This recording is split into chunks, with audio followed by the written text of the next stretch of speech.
do people plug that into Snapwrite? Hey, Snapwrite, wiggle this into these descriptions, or is Snapwrite also spidering content and being aware of trends? How does that part of it work? So we're able to predict trends. Hello, David here at merchantaccounts.ca with another episode of the podcast. Today I'm speaking with Athea Rastogi, the co-founder of Snapwrite. Snapwrite is an interesting software platform that generates search engine and human-friendly descriptions and details from photos. It's a practical, real-world application of AI for e-commerce. I found this interesting and reached out to Athea to learn a little bit more. Athea, thanks for joining today. Thank you so much for having me, David. Oh, my pleasure. So I'm probably like everyone, every human on earth that was blown away when we first saw ChatGPT. That was my first interaction, I think, with I guess what you would call AI. And it's kind of completely, for like a non-expert, it's kind of overwhelming. You can look at it and like, this is clearly awesome, but how do I use this in my business? And I'm still unclear how regular business owners should integrate AI into their business. And I know Snapwrite is finding a real world use for AI technology. So I'm wondering if you could start by telling us a little bit about your business and kind of also what led you to launching it.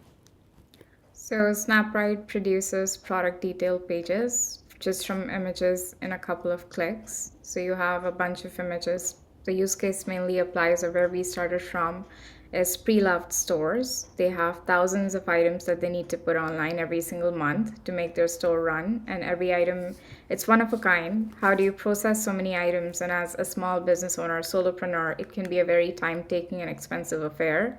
So if you're using Snapwrite, you can just upload hundreds of your images in one go, and within a few seconds, uh, product detail pages are generated, which are search engine optimized, and that's done because items are very well attributed. Every single image gets about 15 to 17 attributes, which after that are processed to create an entire product detail page.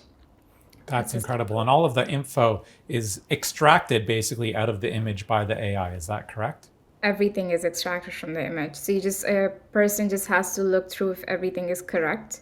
And this is a very, I would say, a small portion of what we are doing. At Snapwrite, we visualize that uh, every item is going to become circular, every premium high quality item. So how can we promote and enable sustainability? We talk about it, but implementing it is hard. And giving resellers the resources to be able to do that just makes it possible, makes it easier. That makes sense. On a personal note, just today, on Google Photos, it kind of brings up memories. And I slid it down on my phone this today, and it said, "Hug it out." I'm like, "What are you talking about? Hug it out?" And then it was like this historical photos of like hugging my wife, literally hugging our cat. I'm like, how does AI even know that? I guess the technology has just come so far that it can relatively easily and very accurately, or maybe that's a question. How accurately can it? Basically, computers can tell what you're looking at now. Is that the case? That is correct. Yeah, That's especially really Google. Yeah, the way reason you're seeing that on Google is Google has had people's data for so many years, so they can very accurately tell and predict what's going on in the images based on the volume. interesting. Now, I'm super curious. How did you get to launch this business? So, are you an expert in AI, and how did you get to launching Snapwrite? So I studied statistics and I specialized in machine learning and quantitative finance at the University of Toronto. And I came up with it during the last year of my university, where I'm very interested in fashion. My great grandfather had a jewelry business, which was passed down to my grandfather. And then I knew that this is the type of career and the line I wanted to follow, have my own business in fashion. And while in university, I started tinkering like how I could align technology with fashion. And at the same time, my other side of the family, my father's side of the family, they are involved in the furniture business. So they export items to HomeSense. They were producing a manifest and they would outsource all this work. And we just realized that instead of multiple people handling it and it taking so much time, because even if you make a small error in that manifest, it's troubling because it doesn't get accepted or a wrong order gets shipped. And that happened to us once. And then that's how we created Snapwrite. And the day when we launched it about a year and a half ago, we started getting calls from resellers. We were a part of an accelerator program. That's how it was facilitated. And we realized, okay, this is one use case we could enter because in resale there are thousands of one of a kind items and people are spending their time, they're doing it manually. It can be much faster. And then after we processed the pre-loved side, we entered the e-com pure retail side where you sell brand new items that everything is manual. Even if you automate it via chat gpt, there are so many small nuts and bolts that go into creating a solid listing. Hmm. How a merchant wants to attribute products versus how a consumer wants to actually search those items online are two very different things. So how can you marry both of them and create something that people can actually find when they are on a specific website? Somebody's searching for pants, somebody's finding trousers. If your items are not well labeled, sometimes those words are not even in the description or the title, a retailer can miss out on the opportunity to get their page exposed to multiple people. So we're bridging that gap. I think you started cutting. You're talking about the keywords and the relevancy of the output that's generated. Is that That correct? is correct. I quickly went from telling the story and then connecting it to how Snapwrite It's is all working. good. It's just been that transition. Yeah. Perfect. Perfect. And it's funny, while you were talking, it's of even thinking, I could just use the example of this podcast. How hard is it to record a video? Not that hard. How hard is it to get to transcribe it? Not that hard. And to find an image for it? Not that hard. And da. It's like a million little tasks makes a mountain of work. And it sounds like that's kind of what Snapwrite's doing. It's taking that work and it's helping both from a quantity perspective because you're just lessening the load, but also you alluded to quality, and I want to talk about that for a second. So you spoke about how the consumer or customer would want to search for that image. So how do you approach, because I do have a background in SEO like a zillion years ago, but I know that keywords and stuff like that, there's a lot that goes into that. So how do you approach that with Snapwrite? So with Snapwrite, we are aware that there are merchant-driven keywords, how a retailer or a brand is assigning keywords to their items, and then there is the other side, which is the consumer side. What words the consumer is using to search for these items. For example, lately the term "a quiet luxury" became very popular. And if you did not have it on your website, you're missing out as a retailer because people are very actively searching for quiet luxury on Google. And usually in the description or in the title, that word is not there. So if it's present inside your keywords or inside, the keywords, people will be able to eventually find your item or the chances of you ranking become higher. That's how we So approach. how do you make the AI? So you're talking about a trend. I think you're talking about this keyword phrase is trending or is more popular. Do people plug that into Snapwrite? Hey, Snapwrite, wiggle this into these descriptions, or is Snapwrite also spidering content and being aware of trends? How does that part of it work? So we're able to predict trends. And on the other side, we just assign basic attributes to items like sleeve length, neckline, about 15 to 17 attributes, and additional trends. Once that's done, the person who is responsible for that website reviews that and then they can publish it. It's a very simple process. Okay.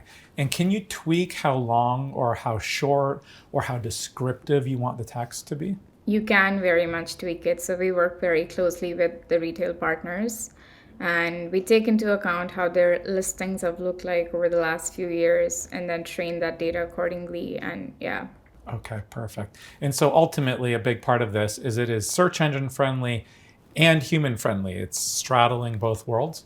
that is right. We're really trying that to make a successful website work. Like the very, very big brands websites have the resources to maybe hire a data science team, get that all done in-house. But what about you don't have a data science team? How can you still make it happen? So that's the goal we are trying to accomplish, along with enabling circularity for items. It's interesting to me. And so you might have said this to me earlier, and I apologize if I didn't catch it. But in addition to the, like, is this actually also forming the sales copy? Like, I'm picturing the image, like I'm picturing the page from the consumer's mind. Here's the item and the headline. Is there also like sales copy written about the image, or is it left to kind of a more simple description? There's also a sales copy. So I don't exactly understand. So the description is a part of a sales copy. After the Yes. description, then there's attributes as well that also are a part of a sales copy. I So don't know if I maybe answered could you, your question. you did. It's probably my fault for asking. Can you give me an example of like of a white shirt? Like what might SnapWrite generate? Just so I have some point of reference and our viewers have some point of reference. So it can tell the type of collar you have, or the neckline is collar, the buttons, it's a button down, then the cuffs, the fabric, the type of trend, probably it's going to qualify under casual or classic or quiet luxury, and about 7 to 8 more attributes. Once that's done, we can come up with exactly how the retailer or the brand has been writing their own copy, sales copy, translate those attributes into that. Okay. Because if I'm going to now, the only AI that I've ever really interacted with is Chat GPT. So if I said, hey, Chat GPT, write a couple paragraphs about my white collared button down shirt, it might say something like, oh, it was a really nice, it's better than me, I'm terrible at this. But is it doing something like that? Is it trying to, let me get to my question. So I'll frame it more sensibly. Even for a human, finding a balance between identifying a prospective customer's wants, needs, overcoming their fear of purchasing, like that is a challenging thing to do. So I'm curious to know how much of that is trying to be addressed with SnapWrite. So there are two sides to it. When we work with resellers, we don't add a romantic copy. It's very strictly the attributes that are mentioned so people can Okay. find those items. Versus when we are working with brands or retailers, they have a certain tone they want to include in the descriptions. Sometimes it's a romantic description followed by attributes. Sometimes it's something else. So we try to adapt to we adapt to the format that they are doing their sales copy, or the way they are doing their sales copy. And that's the word I think I was looking for, the romantic description. Yeah, no, The yeah. marketer in me failed in that moment, but you passed the test, so So so one of that's the good. examples I can give you, the brand we work with, they're based in Montreal. So they write a romantic description, which is 3, 4 lines, and then they add about 10, 10 to 12 attributes. So we do both for them. Okay, perfect. And now let's say that there's some retailers watching this and they're like, boy, I'd sure love to automate that. How do you go about putting SnapWrite on your website? How hard is it to integrate? It's very simple. So it integrates with both their ERP and the e-commerce channel. So let's say if somebody's using retail one, it integrates with that. This is just an example. We integrate with other ERPs as well. And then we integrate with the e-com channels like Shopify, Magento, Wix, and so on. With just a single image is capable to create an entire sales copy. When just say a copy, an entire product detail page, everything you need for both your ERP system and your e-com channel. So with I see other possible uses for like image recognition AI as well. For example, things that are coming to mind, migrating data from one platform, like image data from one platform to another, because you're automating the recognition of the images. I don't know. Are there other ways that you're exploring that SnapWrite can help out or potentially help out business owners? Well, as I mentioned in the beginning, one of the things we are very much focused on is circularity of items and sustainability. So I see a potential where brands would be able to tell their shoppers or their consumers that the items that they're wearing, they can give it to their nearby pre-loved stores. There are a lot of pre-loved stores in Canada, and we are powering these pre-loved stores and these retailers both.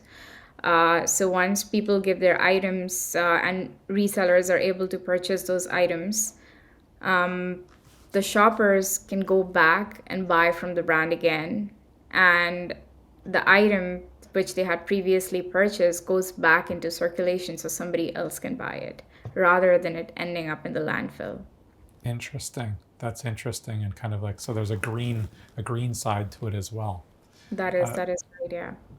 Perfect. I'm just curious, being someone that works in AI, have you seen any other? Because I didn't know. Like, I mean, I learned today and in the conversation from you just how good AI is at recognizing images.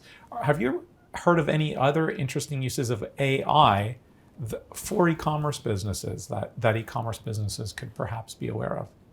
I would say a lot, like given the whole AI wave, everybody is trying to, every e-com company or software companies trying to incorporate AI in their workflows. So people have determined different use cases. Some people are working purely with images, some people are working purely with content. So I would say that every aspect of e-commerce has been touched by AI. So if somebody is looking to solve a problem in their business, I'm very sure, very confident, somebody has already created an AI tool or a platform to solve that problem.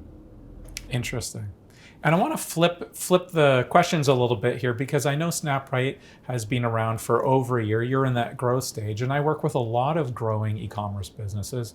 Yeah. How are you making merch? Because Snapwrite is not a household name, and it's not really two words that you normally put together. How are you making merchants aware of your platform?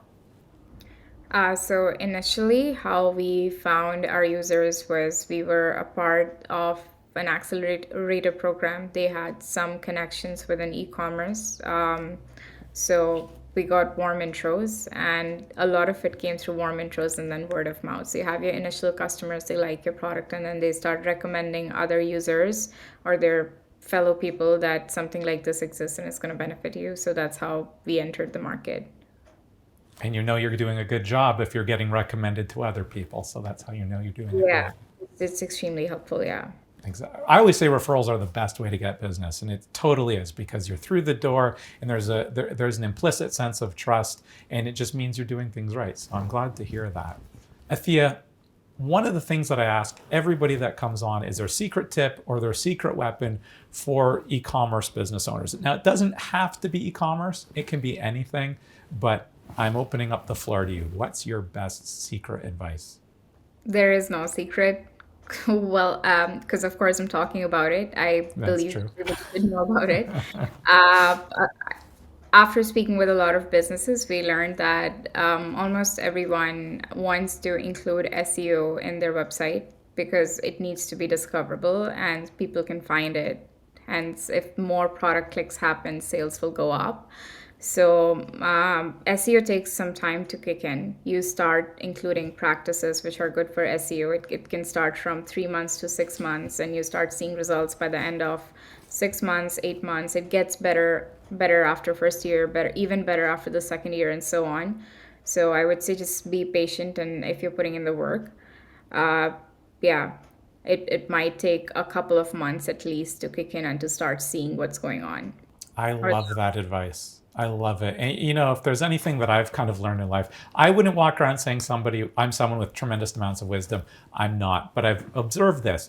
Most of the things in life of the greatest value take effort and time. They usually don't fall out of the sky. And if you anytime somebody tells you, you know, you see these emails or whatever, we'll get you on the first page of Google or whatever, and you know, within a month, that doesn't work. So yes, go for the long success in the long haul is better than, you know, a short-term thing where you're there for a couple short amount yeah, of time doing. I can actually give an example. So one of the businesses we were working with, they started using Snapwrite, and their so the SEO portion, when it kicks in, we saw that their product detail page views significantly went up, or the clicks went up, and their average order value improved by or went up by 35%.